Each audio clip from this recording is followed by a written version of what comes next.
welcome to another edition of Top Shot, in which we interview a very distinguished personality who talk to us on various issues, which of course concern to you and me. And this time we are very fortunate to have a very distinguished jurist, Dr. Abhishek Singhvi, in the studio. We're talking to us about how you are now enjoying your new role as a member of parliament. Well, it's a big learning curve. It's very enjoyable. It's multitasking, of course, which is sometimes strenuous. And the multitasking involves parliament and dealing with the media as a spokesperson and doing what little law practice I enjoy doing. So I think all these three are jealous mistresses, all demanding time and energy. But as long as you enjoy what you're doing, it's always very energizing. In particular, I think Parliament gives an opportunity to see facets of political life and have discourses which are really missing in the sound bites of the press alone or in just casual conversation outside. In fact, that is something very true. As a fellow member of parliament, I will share your views that normally when we make a point in the parliament, debate in the parliament on issues of great importance, we don't get that much viewership of that, or it's read outside the parliament in terms of media coverage. Why does that happen actually? I think here there is to be one finger pointing out and one finger pointing in. The finger pointing at ourselves is stating the obvious. We have just too many disruptions, and frequently we do not seem to be interested in debate. I'm using the word seem. And I think that puts people off, it puts viewers off, it puts people in the gallery off, because they may come at a time when there is complete chaos and pandemonium, and it gives a wrong impression.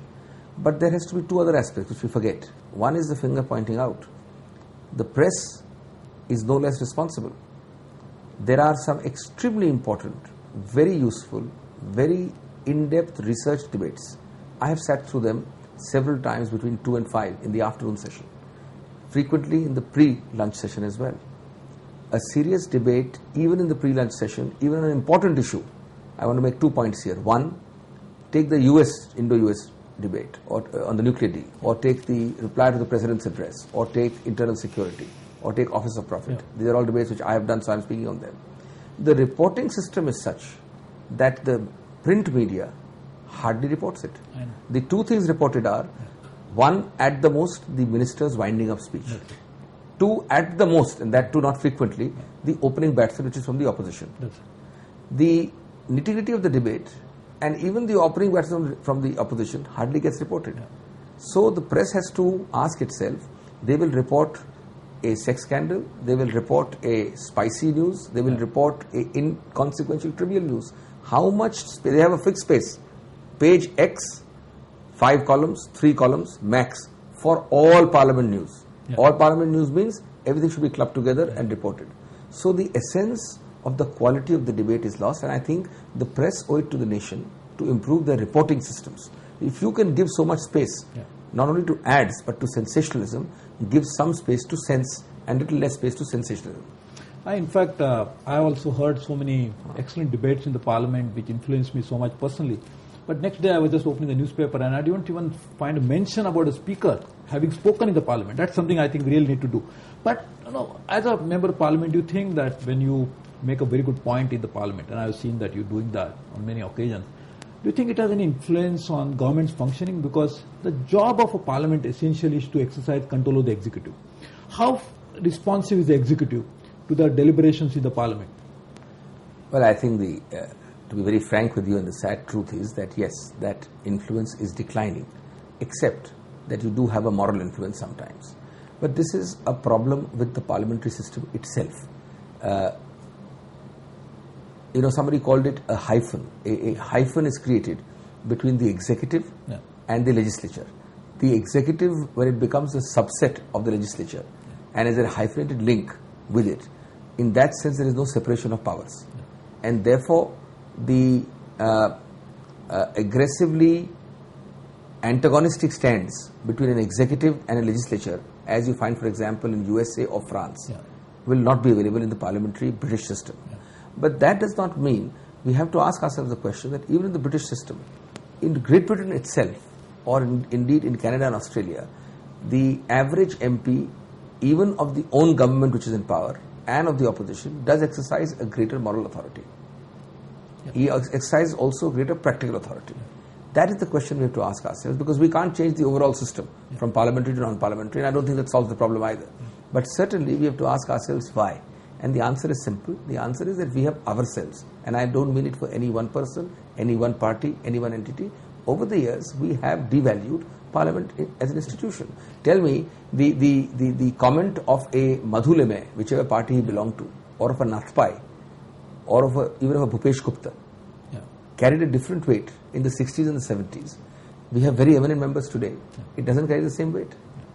Yeah, that's one is, of course, that quality of debate will depend upon that, quality of influence will depend upon the personalities. Yes. But again, there is some problem. It seems that now we have almost 60 years of independence and 14th Lok Sabha is already functioning.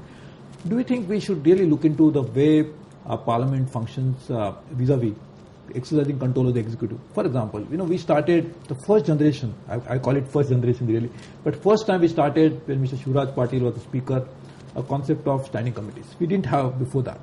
Now I think we have seen a good functioning of standing committees, and it's a very bipartisan approach. We really evaluate issues. We get enough time to ask questions to executive, not the ministers of course, but to the officers. But also we get a lot of outside wisdom into the functioning, because we call people from outside, talk to them. Do you think now we really need to, having learned so much on the standing committees, we should move to the second generation standing committees in which we could have more control of legislature or the executive? I think there is at least partial merit in what you say, and I think the time has come at least to experiment and to innovate, because without innovation we will become more stereotyped. Let me make 2 or 3 quick points here. One, that ultimately we have to go into nitty-gritty reform of Parliament. If you have an overall reform of the system, you will find a change, and the overall reform includes small things like getting less disruptions, getting limited time limits implemented so that more people can speak, and getting a point of view across. That's one part. As you do that, your eminence and your status and your stature in the eyes of the public and the general country will improve and increase, which automatically will lead to your comments being taken more seriously by the executive also. Now coming to the issue of standing committees, I think it's a very useful innovation. I'm in fact surprised why in the earlier years we did not have it. But we need again a reinforcement. A simple reinforcement. Let me give you an example. Today, a report of a committee is technically not binding on anybody. I mean, the report is there in a moral sense. It comes. It doesn't even bind the own house to which it is submitted. So it becomes another glorified thing sitting on a shelf after some time. We can perhaps experiment with a law which says that a standing committee's report, unless, reverse the burden, unless for reasons to be recorded in writing, and that too within 3 months or 2 months or X months, shall be deemed to have been accepted by the executive, except that they are entitled to put on record that these parts we don't accept, and for these reasons. And if the reasons are given, then it will be debated in the House before it is finally rejected. So you put 2 controls. One, normal rule, shift the burden, and normally a standing committee report becomes binding. 2, you give an escape route that you may object to it for reasons to be given in writing. 3, even when it's rejected with reasons, that reason has to be debated in the House at a fixed time. Now these 3 simple innovations, as an example only I am saying, will immediately reinforce the stature of these committees. After all, and you and I are both members of several committees, there is the good and the bad, but we all understand one thing, that the relative more partisanship or the appearance of a party political kind of a alignment is much less in these committees. We tend to be more open, we tend to be more frank, and good work is done. We have some top experts of the country appearing and coming. All that is lost if it is not given even the minimum weightage of a rejection for reasons to be recorded in writing. In fact, I made this suggestion more than 10-15 years ago for our Commission of Inquiry reports. The Commission of Inquiry Act is an act of Parliament. If you have a Commission of Inquiry, don't appoint one. If you appoint one, at least accept its report, deemed to be accepted, unless for reasons to be recorded in writing, you reject it. Absolutely. In fact, that's the least one could do, because standing committees having gone into so much of work, having involved so many experts, not to get it accepted and not to know why it is not accepted. And you are not making the government into a straitjacket, because you are giving the government the option of rejecting. So you are having a balance of both sides. One of the things standing committees could probably do, I mean, 1 or 2 things. One, I was just thinking about, we have a public accounts committee, which in fact goes into various aspects of, it's just an audit function. But that audit function again is reporting to the management, and in this case actually reporting to the people of India who are the real managers of, supposed to be the owners of this whole process, if I call them owners. Now, the standing committees who debate reports of Public Accounts Committee related to the ministries to which the standing committees are attached. Right. Because today what's happening, the Public Accounts Committee doesn't get enough time. Many of the observations of the Comptroller and Auditor General do not get to the PSC. So can we do something like this to begin with? Well, I mean, logically, it should be happening because a standing committee is supposed to deal with everything relating to that particular ministry. Really, nothing is out of bounds for that committee. Obviously, if there are adverse or other comments in a PSC or in a Comptroller General or any such report regarding that department or that ministry, it should fall in the domain of the standing committee. Merely because it is also part of the PSC should not be a ground for excluding a discussion in the standing committee. Again, I think this is something very... it's non-invasive because both are parliamentary committees and there's no reason why not. I think we should develop a practice. It's a good innovative suggestion. Yeah, and again, of course, we have a very unique system, as you said. It's unlike a French or a US model because we are following Westminster model in the UK. But do you think, is it now time that we can look at reviewing performance of some of the top bureaucrats in a ministry to which the standing committee is attached? For example, we don't have a system whereby, unlike in the US, where the new president comes, he brings along with him the huge new administration. But we don't have the system. We have a steel frame in which bureaucracy functions irrespective of political changes. But is it not time that we can at least review the performance in the standing committees and can make comments on how they're done because we are trying to bring about bureaucratic reform?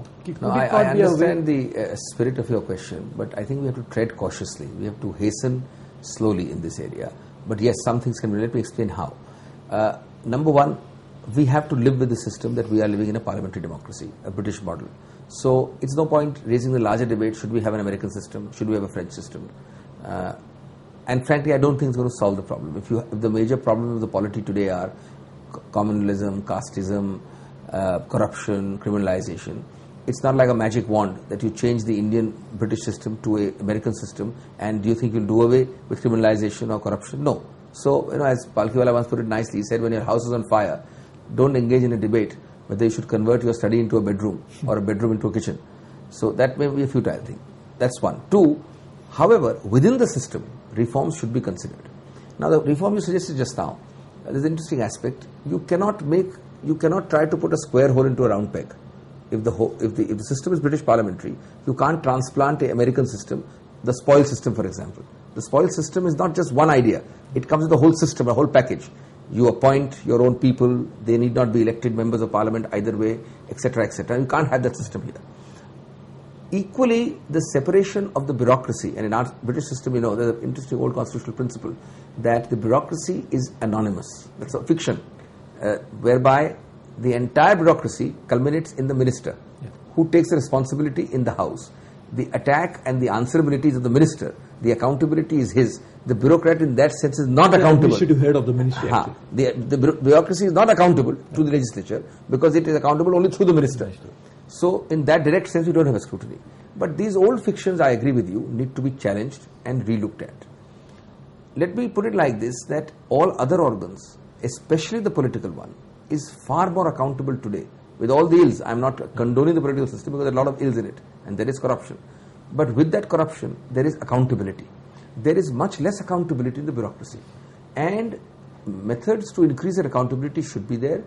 However, I don't think you can have a direct standing committee or legislative review of bureaucrats. The way you should do it is to have first a change in the system in which the bureaucracy itself is reviewed by the ministry. We don't have yet in the IAS, apart from the CR system, we don't have a total comprehensive review system. Let us first create within the executive, not in the legislature, not in the standing committee, within the executive, a primary review. And the primary review is not the CR review, which is, number of O's and A's and things, but a more comprehensive review system. Let that primary one come for a secondary review to the standing committee. And for a start, the secondary review of the standing committee can be recommendatory. That's a gentler way of putting your foot in. And it also fits with the British model. If you straight away say the bureaucrat can come in front of you and stand and you say, okay, what is the performance? Your promotion will depend on what the standing committee says. It won't work because there is a mismatch there. But why not have a primary review, which is a properly considered one, and a secondary one by the standing committees, and over time you will find that the two will be able to coalesce. Again, the separation of power you talked about between executive, judiciary and legislature presupposes that legislature will legislate, executive will execute, and of course judiciary will review all this. But slowly we are seeing over a period of time that who is really responsible for policy making? That's a question which actually has remained little unanswered. And maybe in the vacuum that was created, that nobody answered that question very effectively because Constitution was not very clear about that. I mean, it's clear in a sense, but not very, I would say, unambiguous little bit. So maybe the executive has usurped the power of policy making, which in my opinion should be the sole responsibility of the parliament, because the executive has to execute what is made. How can you execute something which is not made? So somebody has to make the policy, and in the absence of both executive and legislature not doing their job good enough, now judiciary is in fact in a way of making policy. So do you think primacy of making policy should be the prerogative of the legislature? This is a very interesting question, but it's also a technical question. Let me just make a few simpler and short points. One, I think it's important to remember that the legislature also doesn't make and should not make policy. It is entitled to legislate. Two, therefore, in the area which is occupied by legislative act or act of parliament, certainly the policy has to be reflected in the act passed itself. And once that policy is reflected there, the executive will be bound by it as much as the rest of the country. And that is the right approach. Three, however, the problem is that there are vast areas which are not addressed by legislation. This happened way back in the 30s in England, where they said that it's a fiction to think that the country is run by legislature, because legislature may make 100 laws, but the administration is done by 1,000 rules and regulations and 1,000,000 executive orders which will be to be passed under that, and they never go to the legislature, and they can't. So therefore, real governance, what should be the size of a jelly in the Second World War? There's an interesting book written by C.K. Allen about how the real work and administration is done in the interstices of these executive orders and not in the legislature. Now, as long as that is true, you cannot really say that the executive has no power, because they purport to act or operate in an unoccupied field. Where the legislative act occupies, there is no problem. I think the correct balance would be to consider a system whereby a lot of these problems arise because of the party political system, not because of legislature or executive. If you have on the British parliamentary model superimposed a party political system, it is but inevitable that the legislature will comprise of a leading party, the power ruling party, and the non-ruling party. And it is but natural to expect that the executive, which will be a subset of the ruling party, there cannot be too much of a antagonism between the two. So perhaps unless we change that basic system, it would be idle to consider that there would be no policy making by the executive and all policy making by the legislature. Or alternatively, you will have to design a system whereby you start treating, and this is a very interesting and new point, you start treating delegated legislation equal to legislation itself. In which case, Parliament will have to sit at least 1.5 times to 2 times more than the time it gives today. Because today Parliament can barely do legislation. If you include the entire delegated legislation, you need to have that much more time to deal, because that is the nitty-gritty of policy today, not the legislation. But maybe it's possible that both can make policies. Legislature can think out making policy, and executive also can make policy, but the policy will not be final unless it is approved by the Parliament. So both can introduce. Legislature can, on its own volition, can introduce. It goes without saying. Once the legislature introduces something, then of course the primacy of the legislature is clear. Suppose there is any rule, regulation or law passed by legislature, even by way of a resolution, I'm not talking of a proper law, there is no doubt that will bind. The will of the Parliament. But we don't have time. Where do we have the time to do it? And who moves it? It is only the government of the day who moves it. That's the catch. The government of the day will not move it if it finds it can deal with it at its own level. Why will they bring it to Parliament? Then probably we'll have to look at how much time the members of Parliament should really devote to such activities, etc. And perhaps a law which gives a list that certain issues have to be brought to Parliament before. I'm not making any value judgment. But take, for example, today the treaty argument. There's a dispute that whether you should have a 123 treaty passed by Parliament or approved by Parliament at least or not, or whether. Now the law is very clear. The practice, it is in the executive domain, treaty making. But if you were to make a law which says that in 10 areas, You will not do executive decision making unless parliamentary resolution is there. Yeah. Then those 10 areas have to go to legislature. But we have not passed any such law. That's and we have to define in that law, the 10 areas will be treaties on ABC, agreements on so and so, price rise issues, Essential Commodities Act issues. In that case, they will go not for legislation in parliament, but for a resolution of parliament. That will make the executive policy subject to parliamentary approval, acting through resolution, not through act. That will be a good innovation, but for that we need a very different culture of more work. No, actually, just taking on this small last point you made about, there are some international treaties now we are signing. Like we have a nuclear deal which is signed by the executive, which is to be ratified by the US Senate and Congress. But we have number of such deals now, WTO, wherein we actually bind a country for another 20-25 years of a new regime. Climate change, which is going to be so important now, and we are going to have in Copenhagen 2009 a successor to Kyoto Protocol, in which we'll be actually again binding the country for another 20, maybe 100 years. Now, do you think such type of international treaties, though today there is no parliamentary approval required, but do you think we should try to bring about a change whereby to provide a stability to such processes? You have given 3 very important and good examples, and all 3 could as well have been requirements of an act of parliament. Could as well. My problem is a little different. One, unless there is a consistent rule, how do you do it? You cannot say that this government should subject a WTO and a Kyoto to a parliamentary approval, and the next government may say, no, I'm not obliged to do it, why should I do it? And the third government, so the first point is that you have to make a consistent rule. I am not saying the rule should be this way or that way. The rule can be either way, but the rule has to exist. It cannot be opportunistic that in this particular case somebody asks for it to be subject to parliamentary approval, and next time around when somebody else's government is there, you forget about the rule. So, number 2, I think that certainly there is great merit in what you say, for the simple reason that some of these things affect the country as a whole. I'm not talking about any particular deal, but take for example anything on WTO or even on Kyoto. It is not a reflection of distrust necessarily in your executive government or whichever the government of the day. We're not talking about party, but it is also a measure of the importance. Certainly, and I think the right via media for some of them, but it has to be by law.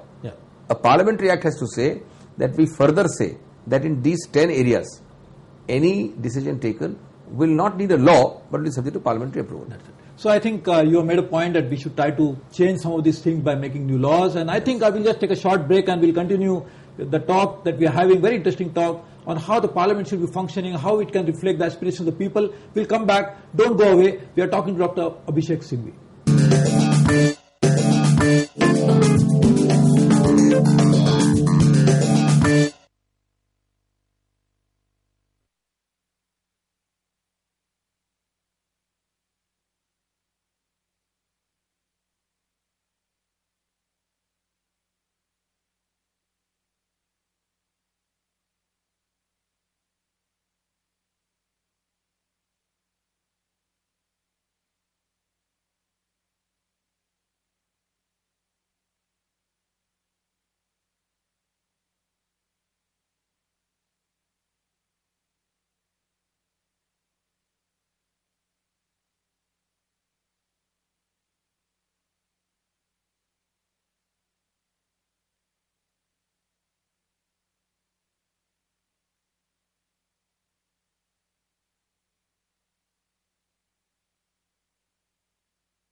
Welcome back to Top Shot, a program in which we talk to distinguished personality on various issues concerning you and me. And today we are talking to Dr. Abhishek Manu Singhvi, Member of Parliament, Rajya Sabha, a very eminent jurist who has really, I would say, sacrificed some of his professional life to join politics. Dr. Singhvi, tell me something. We always, many people think that politics we should not join because too much of a problem. And then quality of politics is going down because probably many people think like this. What is the real way to address this problem? Because we need good politicians. At the same time, politics today, the way it is run, is also creating ways of not allowing good people to join politics. This is a real dilemma, and it's partly a dilemma I have personally faced. Your success in other fields itself becomes your enemy in going into the political field. Because you do well there, you are busy there, and you don't have any particular need or urge to go. However, that leads to the result, as you said, that not all the right people enter politics. the person with more time, so-called time to politics, is not necessarily the right person. I dispute that. But let me also do a bit of finger pointing if you don't mind. I think the political class as a whole, I'm not talking about any individual or party or any person, but the political class as a whole also wants it to be that way. I call myself an insider. After all, I am a spokesperson of a big party. I am a member of parliament. I deal with issues. So I am an insider. But in that sense, I am also an outsider. And the political class as a whole doesn't necessarily want, I get the feeling sometimes, people who have alternative talents, people who need not and do not want to be just full-time politicians in the sense of the nitty-gritty of only doing politics, but may have alternative talents. I would have thought that's a virtue. But does the political class think like that? And I also question, and these are very controversial areas, so I don't know, I'm speaking purely privately, I'm not speaking on behalf of any party, but I also question this concept that, you need to be only in an electoral format to do good. If politics is redefined as public life, there's a lot of good you can do whether you are electoral or not electoral. In fact, as you know, as a very eminent and a repeatedly successful electorally fighting politician, electoral politics leads you to be subject to several populist compulsions, which you are freed from if you are not necessarily in electoral politics. Yeah.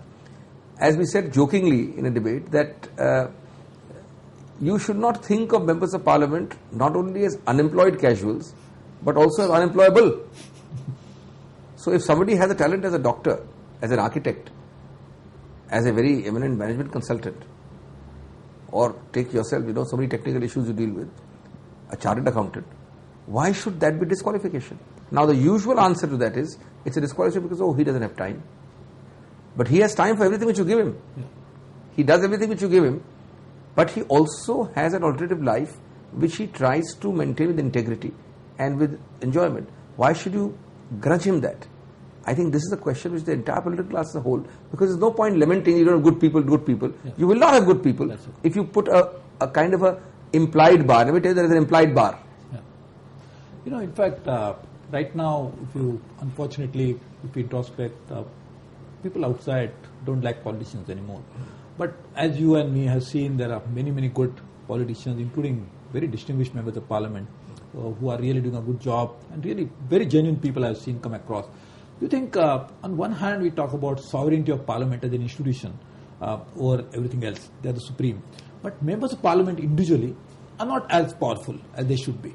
So do you think we really need to strike a balance between empowering an institution, but also at the same time making sure that the individuals who actually run the institution, the members of parliament themselves, are also empowered?